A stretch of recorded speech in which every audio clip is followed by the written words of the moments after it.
Welcome to Happy Hour Holidaze, your go-to podcast for business, entrepreneurship, and life stories. We love to cheers to people that become successful, leave the wheel, and do something that they are passionate about. Today in studio, we got Sandy Cantu, and she does probate, real estate. She's a jack of all trades. Sandy, we're really happy to have you. And I forgot my co-host here, Sean Febre. He is here as well. Yeah, what's up? Manny's been a little bit out of the podcast scene for, like 7 weeks. So give him a break on this one. I just had a newborn, so that's why I haven't been here. Vince has been doing a great job standing in for me whenever. Youngest in the yacht club, give it a shout out. That's right. Youngest in the yacht club, Vince Serrano. I am Vince Serrano. And I just want to plug my book real quick. It will be live when you see this episode. It is called The Galaxian Rift, and you can get it on Kindle. And you can get it on Audible. So let's go. Make me some money, baby. So Sandy, tell us a little bit about your professional career and how you got into probate and real estate and how you're helping a lot of families out there too. Well, I've always been a champion for the underdog, so to speak. And I had a career as an executive assistant in New York City. Gotcha. And just sort of fell into real estate investing. And it was really very hot back then. It was back in the early 2000s. And just started going to real estate meetings, investor meetings, and literally sitting there for about a year and just kept my mouth shut and learned and just learned and started to do some hands-on buying and flipping. This is in New York. Wow. And sorry, I keep saying and no, you're good. Buying and flipping and got caught up in it like everybody else did. It was a real high for a lot of people, including myself. For sure. And working in the city and doing it as well. So I was pretty exhausted. Ended up, like a lot of people, unfortunately, got caught in the bubble and lost everything. I had multifamilies, I had single family homes, and everything just came tumbling down. Well, that was a tough time. I mean, it was like rocking and rolling. I mean, at that time, production and new homes. And then all of a sudden, you see everybody putting their house up for sale. And the house is not selling. And the house is not selling. Yeah. And there was a big red flag there. So can you describe to us what probate is and what exactly your business entails? Okay, sure. What I was doing throughout my career is I was always providing referrals and connections to families who were going through probate. Finding them, getting them connected to a probate attorney, getting them connected to, say, a professional if there was an asset involved. So I decided to launch that part of my business. What exactly, for those audience members out there that don't understand probate, what is probate? Oh, sorry. You did ask me that, and here I am talking. Yes, probate is the law in Florida that if someone does pass away, and if the property or the asset is not in a trust, then you have to file probate. It's the law for it to be able to, not only just probate, but let's say there are checking accounts as well. If there was not, and again, I just need to preface that I'm not an attorney and I do not give advice. And I have that disclaimer on my website as well. But to answer your question, so if there is a payment on death document that's filed, let's say on a checking accounts, that would allow a family member to be able to relinquish those funds, that doesn't have to go through probate.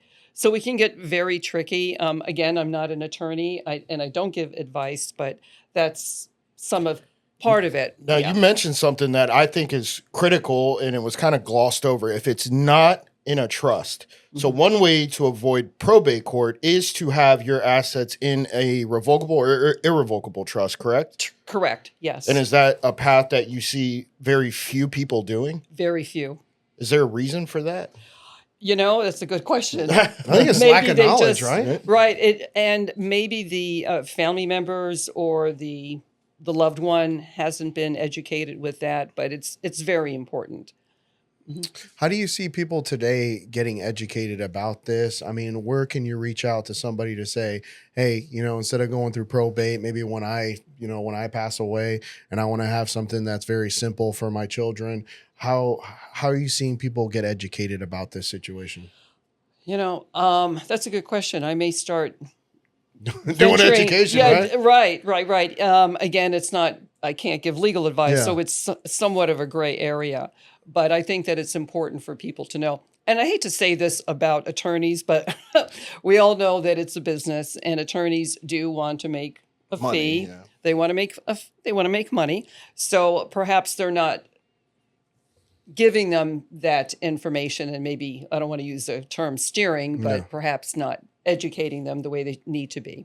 Yeah, I've noticed that you said, I am not an attorney, I cannot provide advice. But what you can provide are examples of certain situations, so we don't need to call it advice, right? That's true. So, I mean, you're good there. All right, I just want to make sure in case any attorneys are listening. Or just say allegedly. Sandy, what do you see as the average cost for somebody to avoid probate and do one of these irrevocable or revocable trust? I mean, what are we talking about money-wise? Because a lot of times, like you said with the attorneys, they're charging. So what do we shout out Fantetti Legal? Fantetti Legal. But what do you see like an average cost when it comes to somebody wanting to set up a irrevocable trust? Oh, the cost really should be minimal. Yeah. I mean, anywhere probably between, dependent upon the attorney, between $1,500, $2,500, maybe as high as say $4,500, but nothing. Nothing over that. Nothing astronomical. I was quoted $7,500. Oh, were you? Okay. Yeah. Okay. Well, no. Now $7,500. Well, now that I know that's how much other people are charging, I don't know. That sounds like a better deal, in my opinion. I am overloading. Can you plug any of those people? Any of those lawyers? I don't know that I want to do that. Oh, okay. But if someone contacts me, I would certainly give them information. Yeah. Gotcha. So what contact info. So what your business does is it connects people that are in need of setting up a trust with qualified professionals that can set them up with a trust and other services that revolve around, the probate. Right. If they're looking for a probate attorney and they really don't know, they're just kind of going on Google and typing in probate attorneys in wherever, Sarasota, and they're getting, at least what I've done is have vetted them and I've spoken to them and sometimes met with them. So at least they'll come to me if there is an asset, say if there's a property that's involved, and there's one, a good example, it's in Ruskin, and it's vacant. It's been vacant for quite some time. Yeah. And the family members are all out of state. One is overseas. So, good, who knows? So there could be squatters there. There could be damage from, the two hurricanes. And so then I would be able to have access to the property, get them a property manager, maybe a contractor, or someone that's going to be trustworthy and not just somebody they're going to find off of Google. That's going to rip them off. Are you going to make an offer on some of these properties? I do. If the situation allows it, I will. Mm-hmm. And have you purchased some that were... I'm actually in the process now of purchasing one. So you're more of a real estate investor than anything else, correct? I am a real estate investor. Yes, that is my. Mm-hmm. But I'm also obviously helping people, and I do help people a lot, and I don't charge either. That's something else I wanted to mention. So you don't charge? I don't charge any fees or anything like that for connecting people to help people with the probate. No, won't do it. Is that the entire business that you've created? Is there other employees of the business, or is it just your website and it's your... It's my website, and I do have an assistant who helps me, and then I do have connections when it comes to contractors, professional services, and attorneys. Right. So basically the easy, or not the easiest way, but one of the ways to avoid a lengthy probate is to do what? Just the trust. To have it in a trust. Yeah. To have it in a trust. Yeah, that's the only way. Because when it comes to probate, can you walk us just step by step on just the probate process? Just like from starting, let's say somebody's deceased. Now what happens? Well, if there is a will, that's a good thing. A lot of times family members can't find the will. Gotcha. Or they don't, again, it could be somewhere in the home or someone has taken it. That's another issue. They lost it. What qualifies as a will? It has to be either digital or an actual piece of paper. It's a will and testament, isn't it? It is. And I can't answer that question because quite honestly, I don't know. Yeah. Every time I've spoken to anyone, it's always been a paper that's sitting somewhere in the family's home. And it's non-binding, even though the court takes it into consideration. The judge ultimately decides on the action, right? Yes. Because wills are not always upholden. I mean, Right. They're not. It does, that's why when it's in a trust, the trust owns the asset. Even though the beneficiary died, there could be a co-beneficiary, which means it doesn't go to probate. Now just the management of the trust gets switched over to the other individual. you know a lot more than I do. I'm sure we've grilled our attorney and I don't know who else about kind of irrevocable trust, because he was telling us, man, that's the best thing to do, or irrevocable trust for all your assets and stuff like that. Yeah, I had a conversation with him that was lengthy. So. Do you know what are not on the podcast, but also on the podcast? What are the negatives about having all your assets in an irrevocable trust when it comes to maybe being homesteaded? Remember, she's not an attorney. Well, I mean, do you know? By chance? I can't answer that because I really don't know. Gotcha. Yeah. So then it's real estate investment is your cash cow, right? Are you like flipping multiple homes? Are you purchasing, renting?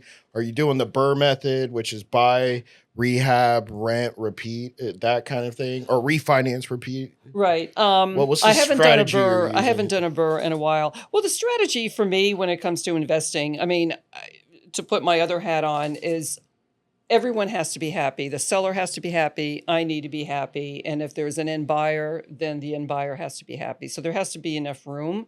I'm not one of these, a lot of the cash buyers that go in and say, give them 75% off or, pennies on the dollar. Because again, this is perhaps their homestead. This is something that's important to them. So are you ever wholesaling properties as well?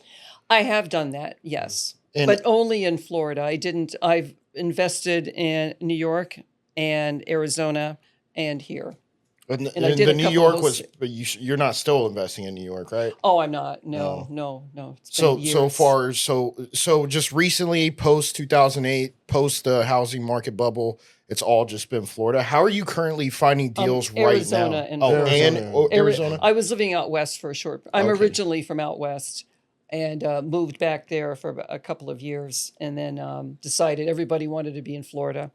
And I came kicking and screaming, but I love it. And now in the market that we're in, where you see a lot of houses sitting on the market for, hundreds of days, for 6 months, a year, there's really not many deals that you could just find unless you have an extensive, contact list. Is that how you're getting your deals? Are they off market, or are you reaching out to people? What exactly is your strategy? Because I know a lot of viewers out there, they're trying to find something that's affordable. They can't, because even though the houses are sitting on the market for so many days, sellers really aren't dropping their prices. Right. So what exactly is your strategy when you go and try and find something that you can turn a profit on? Well, I make phone calls. I have an assistant that makes phone calls. I mean, it's leads, right? It's relationships. And really what it boils down to also, the seller has to be motivated. Yeah. And what people don't realize, and this is just kind of sums up real estate in general, is that real estate, the market is really predicated on what the public is willing to pay. And if the public is not willing to pay, I just got off the phone this morning with a man who wanted $450,000 for his home in Temple Terrace. There is some damage from and the house. I mean, even if you just look at the Zillow, if you just want to look at it that way, it was like $300,000. So what makes you think it's $450? It's $450. And I said, I don't want to insult you. And he said, well, give me a price. And I gave it to him. And he said, oh, well, no, that's not going to work. I said, I just told you that.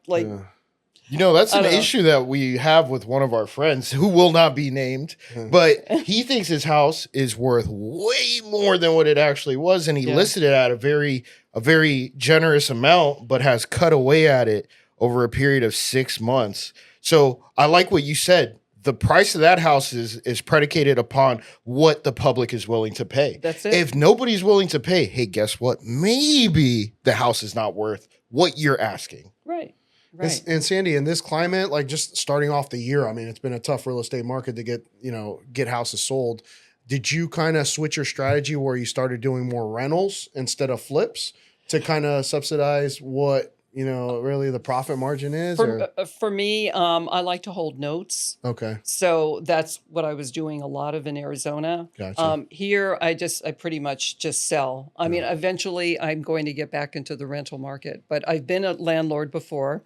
Yeah, I know. It can be trying. It can be difficult, but It is what it is. If you want to It keep, is. if you want He to, knows. if you want to keep the asset, it's the best way. Yeah. Have you know. ever dealt with Section 8 rentals In New York, I did. in New York? Yeah, I mean, when the government pays, Yeah. they pay on time, right? yeah. Is that maybe a strategy that maybe, like, I've heard this one where a new couple is starting their marriage, they want to buy their first home. So what they do is they buy a quadplex. They'll live in just one unit because they only have to pay the 3.5% down, rent the other three, refinance the quadplex, and go buy an actual house for 20% down, conventional, whatever it is. Uh-huh. I mean, do you find that to be a good strategy for up and coming? Oh, I do. I think that's wonderful. I think that's a very smart idea. Problem is Section 8 is usually in lower income areas, which come with a lot of crime and things of that nature, right? You know, yes, everyone has a right to live. And you know, I was a single mother, but I never was on Section 8 or anything like that. But my heart always goes out to single parents. And it's a shame. It really is. But I think that with Section 8, you don't always find people who are, you know, crime ridden and everything like that. There's, again, single mothers. Maybe people are just going through a rough time, just like everybody is right now. It's hard, just in general. I mean, just with I don't care what anybody says, we are in a recession. Sorry, Yes. folks. Yeah. And, Recession's you know, 2 quarters of negative growth in the U.S. GDP, right? Yeah. yeah, but apparently the numbers aren't like that. I don't know. My son and I argue about this all the time, but, and he lives in New York. Yeah, no, that is, listen, again, it's all about helping people as much as you can. And if it's a tenant that's not appreciative of the property, then, you know, you've got to let them go. How was the market up in New York? Like how differ from Oh, this, it's crazy. from this Florida? It's insane. Just I the mean, prices per square foot. I mean, just because it's a lot of it is, you know, apartment. They have like 100 square foot buildings. apartments that are Yeah. renting for like $7,000. Yeah. Why? How is that even possible?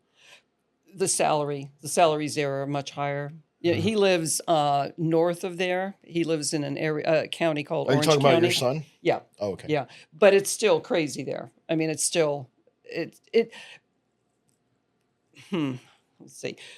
New York has a high employment, so it's not just Manhattan, but it's also, you know, the boroughs and what you call the commuter areas as well. There's a lot of jobs, and the jobs are high paying, so they can't afford the higher rent and or the higher prices for homes. What would you say is a comparison for someone making $200,000 in New York in those 5 boroughs and the commuter population compared to someone living in Tampa?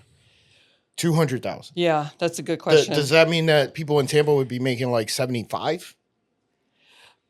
The money goes a lot further here, but again, with the properties being the way that they are now, it's difficult for them to make that dollar stretch. In New York, I would say, try to answer it as best as I can. I think that the dollar, believe it or not, I think that the dollar would stretch better here than it would there, because That's the up way I there, see it, yeah, yeah. there's the price of oil. There's, you know, it's just costs a lot more to live. And they tax everything too, right? Yeah. So Yeah. there's like tobacco taxes, like when you buy a cigarette, right? Oh, I don't know. I don't smoke, so I don't. Oh. Yeah, I mean, smoke not that you cigarettes. don't. But I think that the dollar would definitely stretch a lot further here. Yeah. So then you just stopped investing in New York altogether. Oh, yes, I did. It was, and now is there even a way? How can people actually make money in New York in real estate investing? Oh, Is it even possible? Oh, you know, man, really, good luck. Yeah. Good luck. I mean, it is possible, but I think you just have to be a lot more liquid, and you have to really scour. And my former broker, I had my license for a period of time. He has now, I think he's got something like 30 properties, but he's been buying for several decades now. And then he's got connections with attorneys. He has a lot of connections. So if there's a good deal, he'll grab it if it's a good multifamily. So. Were you one of the commuters, or did you live in Manhattan? No, I commuted. I lived in Dutchess County in a town called Wappingers Falls. Oh, So so then I that's commuted to outside the of the city. cities, right? But a lot of people commute. Yeah, because you have the railway, correct? Right, you So, take I Metro mean, it's North. just hop on the train, what is it, like an hour? Door to door, literally parking your car in the parking lot, walking to the platform, getting on the train. Even if it was an express train, it was about a good 2 hours to 2 Midtown. hours, holy cow. One way. And you were only like 20 miles away, I'm assuming, right? No, it's about 60, 65, something like that. So that's like from Orlando to Tampa. Yeah, you're right. Yeah, 60 miles. Yeah. Holy cow. Man, I couldn't imagine. Well, if you drive on I-4, I mean, you're 2 hours anyway, so. And you're paying for gas. And the tolls. Yeah. Yeah. I've never been to New York, but I mean, just getting a little reminiscent here, what are the things that you do miss about New York? Oh, gosh. I mourn the way that Manhattan used to be. I mean, it was dangerous. It's always had crime. But the city was just more fun. It wasn't as dangerous as it is now. There were a lot less homelessness. You could just feel safe going somewhere at 2:00 in the morning. And now there's a tremendous amount of crime. It started prior to COVID, but then it got worse because a lot of homeless people as well. Not that I'm not saying anything bad about homeless people, but a lot of illegals, not saying anything bad about them either. But I am. They're well, I have my opinion as well. But they're just being housed in these hotels. And when you give someone something, Government funded, by the way. Right. And which is taxpayer funded. Thank you. Yes. No, definitely. Yeah. So when you give someone something, they just don't appreciate it. That's the way I look at it. You have to work for it. So I think that's what I miss the most about it.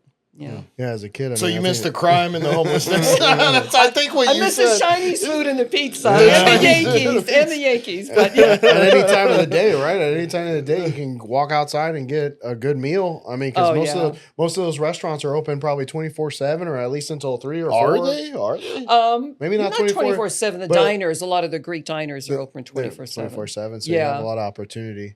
To get whatever definitely miss the food. The culinary, I mean, because literally New York is where all the immigrants from Europe came in the early years. I think it was like the 1800s, or actually, no, before that, 1700s, 1776.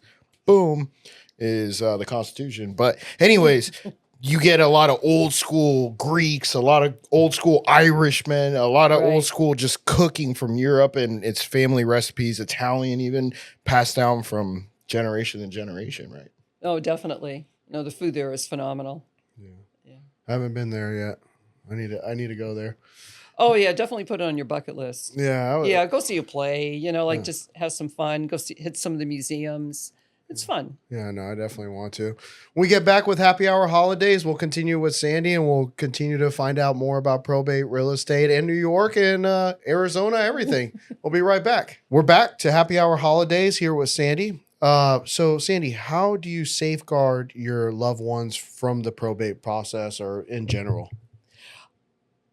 The safeguarding your loved one when it comes to making sure that they're not being taken advantage of, excuse me, by either, and again, have nothing is wrong with this, but say there's a lot of caretakers that I've heard have fraudulently had a deed signed over, a quitclaim deed. I would say there's something wrong with that. No, I'm saying that, no, I meant the caretaker itself. I feel like I can't say something about somebody and then they'll get up upset. What do you mean? But it happens more often than you would realize. And it's always when the family lives out of state. Gotcha. So keep in touch with your loved one.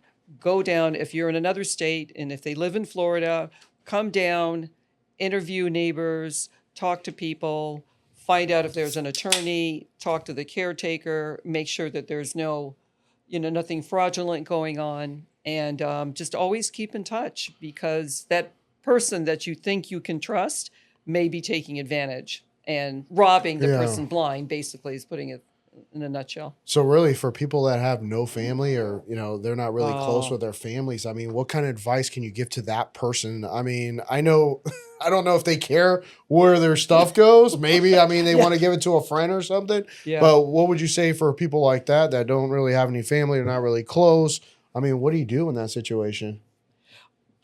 You know what? reach out to them only because, listen, if there's some bad blood going on, put it aside. Like, who cares? Even if there isn't an asset or if there's maybe money in the checking account, why should an individual, a criminal, all right, who's disguised as a caretaker or whatever, a nurse, you know, be allowed to do that just because you don't have a good relationship with them? You know, like, stop them in their tracks. Is basically, I'm a big believer in that. Yeah.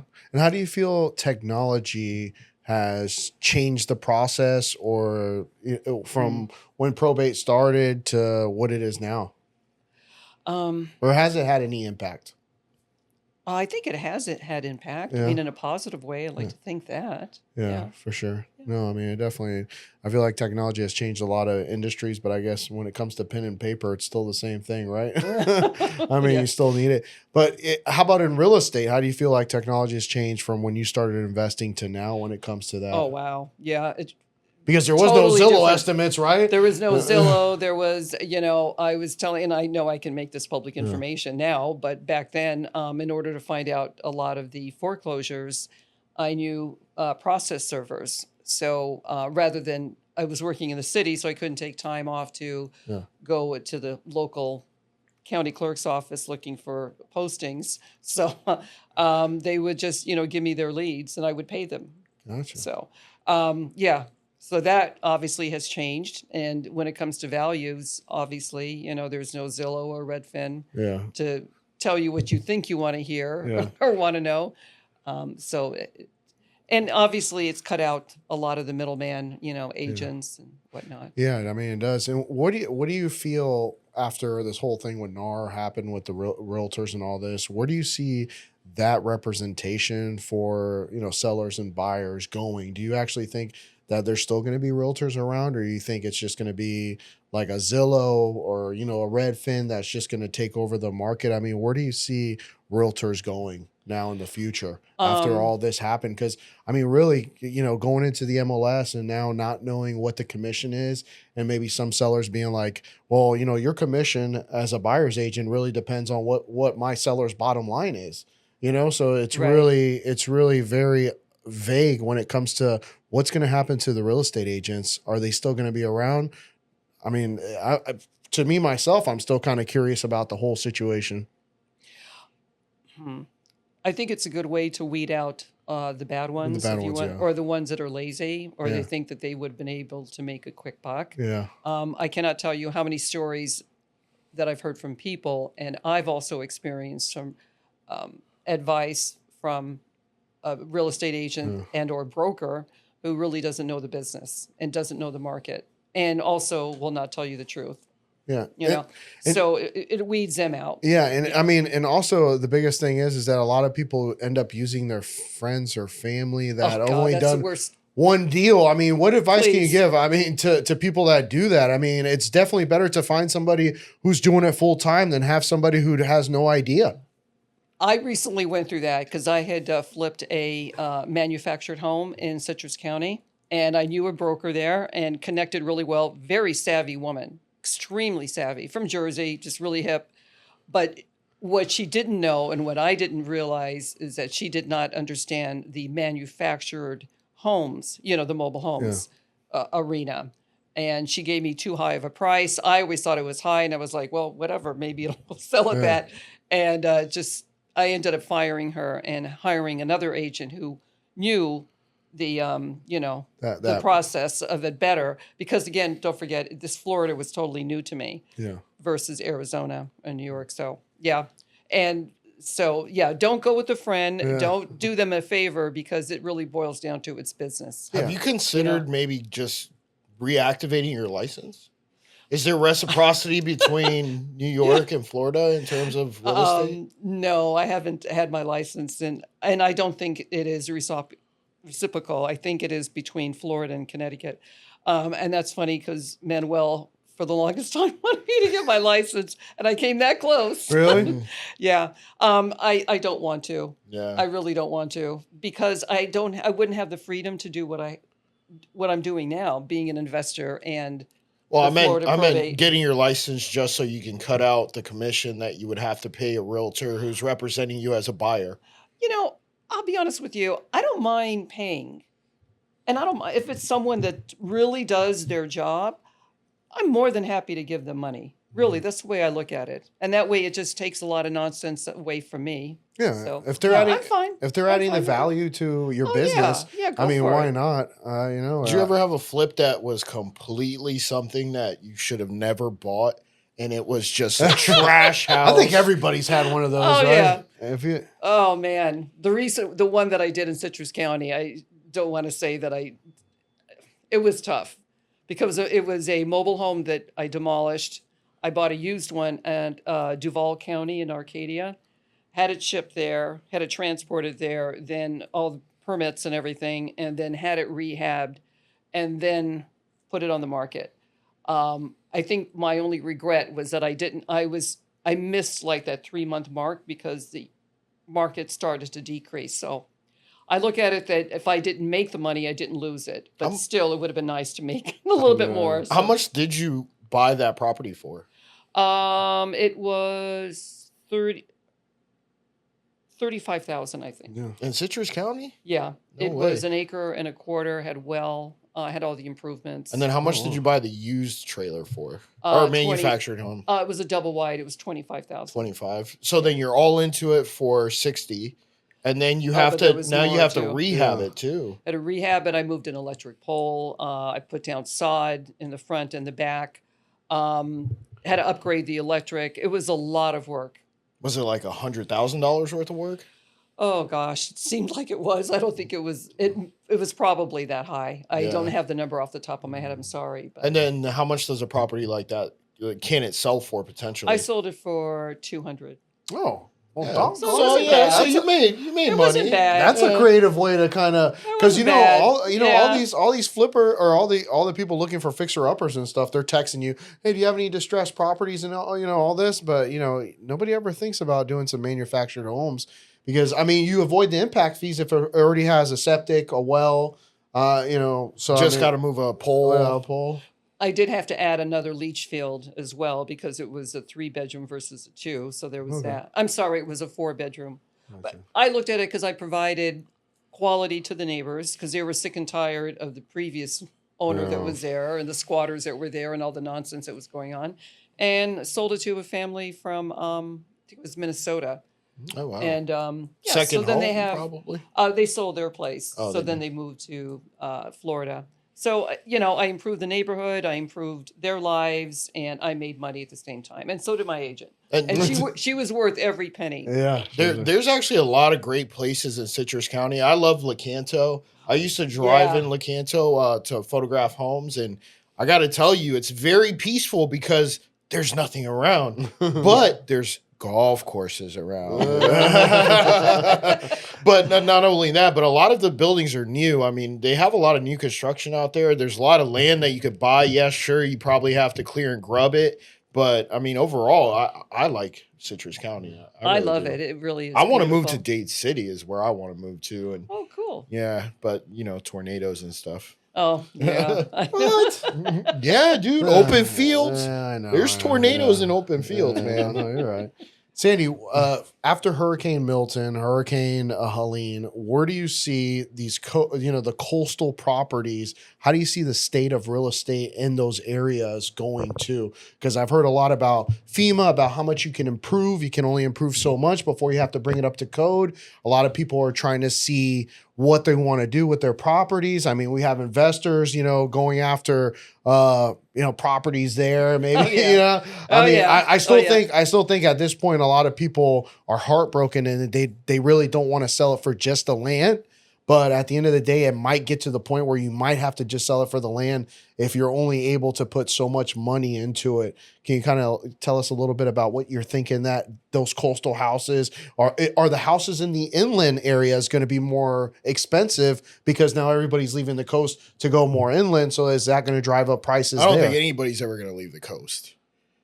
I think you're right. Yeah, I don't people think anybody love is- the beach. I People don't know. love the yeah, water. people love the water. So let's say people in the inland tell you what's are gonna looking for happen. opportunities now on the coast. But everybody that I've talked to on the coast right now says they don't want anything to do with their house. I'm They gonna want tell to you. get out. I'm gonna tell you what. Everybody that can afford a multi-million-dollar I mean, yeah. mansion, They're not on always, the coast. The thing is they're not. They're gonna always stay there because they're gonna be like, yeah, I could That- fix up the first floor, no problem. Yeah. The ones that can't afford it are the ones that are saying, yeah, no, we can't keep doing this. We gotta leave. No, that's right. Those are the people that are yeah, but so- here the perception of people that live on the coast is that they're rich. That's not And how it that's not is. true. That's not how it That's not is. how it is. I know, they but may that's have bought what the people house in think. 2009, Yeah. you know, or 2012. Yeah, well, there's a lot of old Florida homes. Yeah. So either Right. Those are getting wiped out, Yeah. demolished, and then rebuilt on top of it. so I man. mean there's And two. that's the way it should be. Yeah, Yeah. right. Yeah. There's two ways, but that's Too also dangerous. going to be beneficial. especially when the house is built in 1970 or, Yeah, or 1950 50s or or something. 1945. Yeah. Like Yeah. that shit ain't up to code. No, no. You know, it's actually dangerous for that house to still be there. No, I agree. Yeah. Yeah. 100%. So what do you think overall is going to happen with that as far as like now with the hurricanes and all this going on with FEMA and all I think that people are going to be walking away from their homes if they're smart. yeah. Just So take- you mean take it- selling them though, not walking, Well, Selling right. them like Selling by them. foreclosure, not that, right? Right. Yeah. A lot of Selling short them. sales Selling then. There's going to be a lot of short sales then, for people that I don't not sure about the coastal homes for short sales. I've done short sales Yeah, too. yeah. And I work with a broker who does, do foreclosures and pre-foreclosure, Yeah. including Manuel as well. Uh-huh. Yeah. I like how you call Manuel. Yeah, I never really called him Manny. Yeah. She's referencing Manny Mana, which he's Manna been on. Homes. Hey, Manuel. Yeah, yeah. I'll give you Manuel. a plug. Yeah, she's Love not. you. She's not talking about this Manny. Yeah. Yeah, No, I mean, I think that they, listen, if you can afford to stay there and demolish it, or if you want to try to patch it together, which I don't think is a good idea, it really isn't. yeah. Yeah.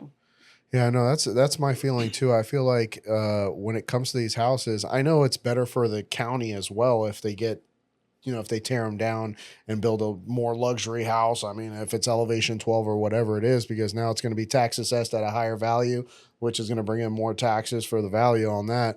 But I don't think it's just that though. It's also about the safety. yeah, I know safety for sure. Because but- in 2004, the building codes changed to where coastal homes, when you build them new, Yeah. have to adhere to 180 mile per hour wind gusts, Yeah. right? So when you have these single pane windows, and I'm talking specifically in like say Holiday or Hernando Beach, I mean those homes are old, and I mean when Helene came by, the neighborhoods got destroyed, right? Yeah. And all the debris there, and then now you got to take everything out. Now you have projectiles flying around.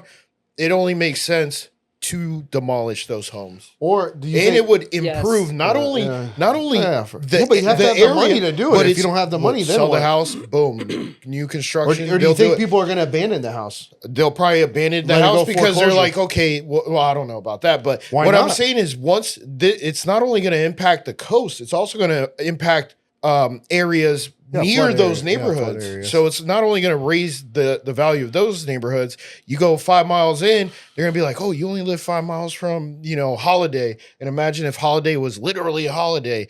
Well, now you're living off of US 19. Maybe your house value also goes up, your property value, because you live right next to it. Yeah. I think it's a good But thing. do you think I do too. Yeah, I do. but do you think values drop there if people are if they're giving away their houses now because Well, they like can't what afford to what rebuild them? she said Yeah. earlier, she said the price of the home is predicated on what the public is I willing to pay. understand that, but so if the public is saying, you know what, your house is trash, I'll just pay you for the land, and they're getting no other offers on this dilapidated home, this destroyed home, then yeah, I think the prices would go down. yeah, so that's going to decrease the value, give people opportunities to find opportunities on the coast again. Didn't you want to live on the coast? What? I still do, but I mean, I would definitely. You still do? I would still live there. I mean, so would I.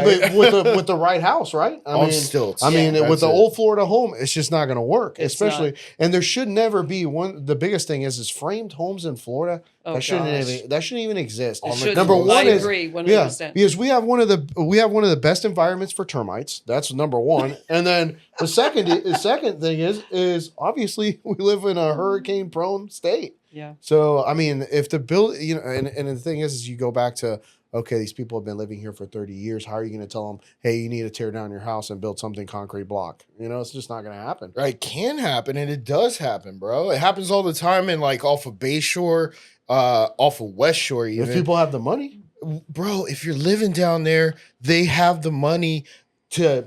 Whoever's purchasing it has the money. They have the money. They're gonna tear it down. yeah, since the economy is so good. Well, BlackRock. Oh yeah, don't get me started. Oh, on hedge funds. do you think the hedge funds are going to step in and just start swiping out Yes. everything? Oh yeah, Yes. absolutely. Yeah. Yes. It's With bad all the enough. cloud seeding going on, yeah, who do you think's paying for the cloud seeding? BlackRock is probably paying for the cloud seeding. They're probably invested in that company, and they're like, "Yo, we're gonna need you to send the hurricane through Tampa real quick. There's prime real estate over there. Oh, it's gonna wipe out and kill a couple people. Oh, okay, yeah, no problem. We'll pay for it. Boom." And then FEMA's like, no. I mean, is that what happened? Yeah, I agree. Is that what happened in Hawaii? Hawaii. Remember what Hawaii? Yeah, that Maui. With Maui. Maui, Yeah. everybody wanted those houses. Unless and you had they a were blue roof. and nobody wanted to sell them because they're original owners. Mhm. And guess what happened? Something A magical fire happened. magical, huge fire happens. Yeah, I mean, really haven't had a fire in Maui in like fucking hundreds of years. All of a sudden, boom, the entire city catches on fire. You know what's crazy? It is mysterious. It is. It is. Just like I mean, this, a mountain town in North Carolina gets completely wiped off the map with flooding. Okay, not during the winter, during the summer from a hurricane. Weird. would you that consider that BlackRock. summer? That I mean, yeah, it's Not still in summer. the mountains. It's not summer. Well, yeah, it's still you can, argue logistics here or semantics. But I'm saying BlackRock is heavily invested in purchasing that same area for the lithium that they're trying to mine from it. And they filed permits to the city to try and purchase the town. Now it's wiped man. out. Weird, huh? Weird how I that did happened. hear that. Too many I forgot. coincidences. Way too many. You know what? When Yeah. you get too many coincidences, all of a sudden it's no longer conspiracy. Right. Well, the reason that they call it conspiracy is because they want you to think you're crazy. That's why they Yes. go, "Oh, you're a conspiracist." It's like, no, we know the truth. You're calling it that because you don't want the public to know what the truth is. It's kind of like the media saying, "Oh, he's a threat to democracy. He's a threat to democracy," and then they try to kill him. I'm going to tell 3 you a quick times. story. It's off. Topic. Topic. Yeah, go for it. It was in the city, September 11th, right? It was in Midtown, and myself and a group of coworkers jumped in a Are you talking coworker's about car. the The September? September 11th. Oh yeah. wow, 2001. Yeah, but I was in Midtown. I wasn't downtown, but you could still see it. And Yeah, of course, yeah, it was mayhem because everybody was trying to get off the island. We were all in the car. The only radio station that was available was some AM station because the World Trade Center had a lot of cell towers. That's another thing too. Cell phones were hardly working. The only one that was working was Nextel because that was like a walkie-talkie. Heard on the news that it was either whichever airline that was, either American or United, the flight that crashed The in first one. Pennsylvania, Oh yeah. On the yeah. ground? in the field. Yeah. that there were two fighter jets that shot the airplane down. Okay. That was it. That was the news that came on, and it was continuously going. So we were all in the car, you hear it and then you talk to other people about it. The next day, or maybe later on that day, I'm not sure, they said that they didn't talk about, the media didn't talk about fighter pilots. They said that some of the Passengers, yeah, that's had what I was gonna say. overtook, and then the plane crashed. Now, how did it go from eyewitnesses saying two fighter jets, blowing up a plane? Holy shit! I'd It was never heard our. this. It was. I know. A lot of people haven't. It was our planes, because there was a command center upstate New York. It's near the Canadian border, and soon as the whichever tower, I don't remember, was hit. Tower 2, I think. I'm not sure if it was the north or south, but Oh. they got in their fighter jets and they flew down, and they obviously could see the other planes that were being hijacked. So Yeah. why didn't they shoot those down? Well, that plane, the one in Pennsylvania, was going to the White House. So that's why they shut that down. Yeah. So, yes, there are people think that we are conspiracy theorists when we talk about that. I mean, here I am, and I heard it with my own ears, and there was other people in the car, and then you would talk to whether, did you hear that story? Did you hear the news? Did you hear it? And then all of a sudden it just was flipped. And you know what? Just also on 9/11, the towers falling in the pancake fashion that they did. Just coming floor down. on top of floor on top of floor. Yeah. I've seen videos of what would be similar to demolitions of other buildings where you just see these jets of explosions shooting out the sides of the building. I don't think that those two airplanes knocked those towers down. I want to say they were absolutely demolished in order to go to Iraq and seize in Afghanistan and seize their natural resources, in my opinion. I mean, the Bushes love oil. We know that from Daddy Bush, you know? Yeah. So I think it was an inside job. I think if the CIA or the FBI want to do whatever they want to do, they can cover it up really quick just by calling up a couple of news media stations and saying, this is what the official report is. Oh, they own and the they Washington and they Post. will openly just say whatever that report says. Oh, right. They own the Washington Post. And then the New York mass Times, sheeple will ingest that information as fact. Oh, yeah, without a doubt. Because we all trust the government, right?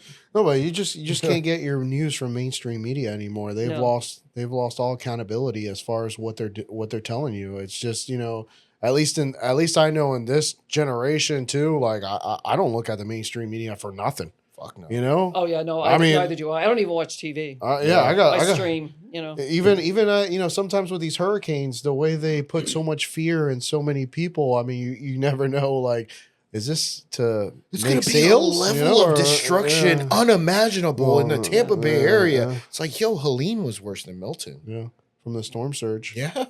It caused more destruction than Milton did. Milton knocked down lines, I mean, and flooded a couple areas. That's it. Helene, which didn't even hit Tampa, it just skirted right by, ruined the entire coast. Yeah, no, without a doubt. 4 minutes, Manny. So, Sandy, what we do at the end of the segment or at the end of the show, we just like for you to kind of tell the audience anything, you know, informational or educational that you want to leave them with, little bits of like knowledge. What do you want to tell the audience either about probate, real estate, or anything in general? Real estate, if you're looking to sell your home, connect with an agent who is going to tell you the truth. If you don't want to hear the truth, then just let the house sit for a year. I keep lowering the price and look like a fool amongst everyone else.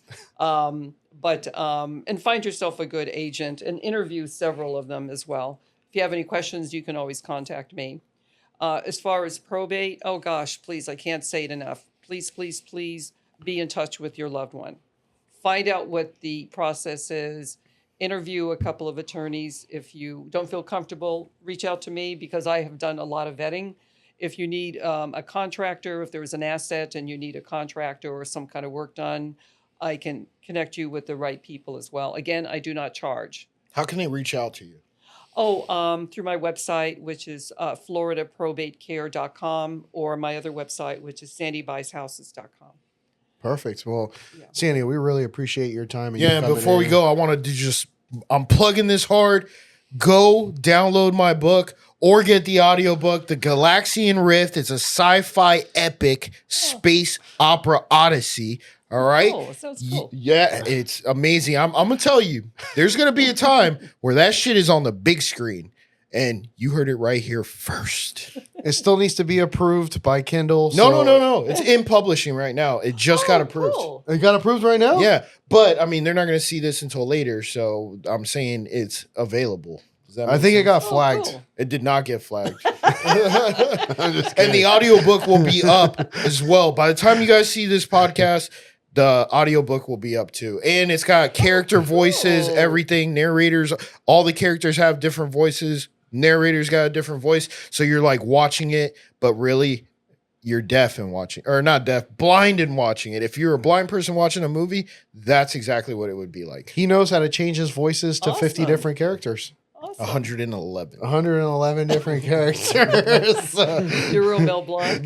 Mel Blanc, was that his name back in the Looney Tunes? Yeah, Yeah, the he did all Looney those- Tunes. Really? He did them all? I didn't know that. He did. Yeah, he did the majority of them. Wow. Oh yeah, I guess love it's- the old cartoons. I They're guess so it's much like fun. Family Guy too. Yeah, Seth MacFarlane. I know. I used to love that too.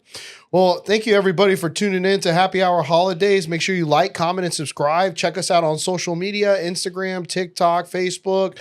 Keep watching us. We were voted, on Best of the Bay. We're gonna win it next year. So hopefully next year is a bigger turnout. But thanks for tuning in, and we'll see you next time.